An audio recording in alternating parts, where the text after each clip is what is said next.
सुप्रभात। बाबा कहते हैं, मेरे प्यारे बच्चे, कल जब तुम मेरे सामने भावुक होकर रो रहे थे, मैंने देखा। क्यों बोल रहे हो कि तुम्हारा कोई नहीं, स्वयं को अकेला समझ रहे हो? क्या मैं नहीं हूँ? तुम मुझे मूर्ति ही क्यों समझते हो? तुम एहसास क्यों नहीं करते हो? जब तुम्हारा कोई काम नहीं हो पाता है, तुम स्वयं को मेरे सामने प्रश्न करने लगते हो। कहते हो बाबा हैं या नहीं? अगर हैं तो इतने दिनों से जो मैं मांग रहा हूँ, देते क्यों नहीं? क्यों नहीं सुन रहे? बच्चे, मैं तुम्हारी हर एक बात को सुनता हूँ, उसका जवाब भी किसी के माध्यम से तुम तक देता भी हूँ। और जो रुके हुए कार्य है ना, समय पर सब हो जाएगा। जो मांग रहे हो मिल नहीं रहा है ना, हो सकता है तुम्हारे लिए सही ना हो, इसीलिए मैं वही दूंगा जो तुम्हारे लिए सही होगा। क्यों अपने को इतना कमज़ोर लाचार समझ रहे हो?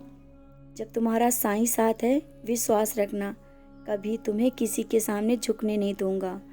और शिरडी आने के लिए बहुत बेचैन हो ना? जल्दी ही बुला रहा हूँ। तुम्हें पता ही ना चलेगा कि कैसे और कब तुम मेरे पास आ जाओगे। और हाँ, तुम्हें पता है ना, जब मैं बुलाता हूँ तो कोई रोक ही नहीं सकता। तुम्हें शिरडी में बुलाकर कुछ देना चाहता हूँ। जब वो तुम्हें दे दूंगा ना, तुम्हारे जीवन में एक नई ऊर्जा और परिवर्तन तुम देख पाओगे। जो तुम्हारा कार्य देखकर सोच रहे हैं ना कि कैसे कर पाएगा, वो भी देखते रह जाएंगे।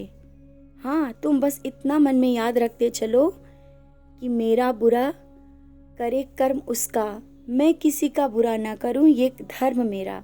बच्चे, हमेशा इन शब्दों को याद रखना। इन बातों को ध्यान रखते हुए तुम आगे बढ़ते चलो। मैं तुम्हारी परछाई बनकर साथ रहता हूँ। हाँ, जानता हूँ इस बनावटी दुनिया में बनावटी लोगों के साथ जीना तुम्हारे लिए मुश्किल हो रहा है। बच्चे, ये दिखावे की दुनिया है।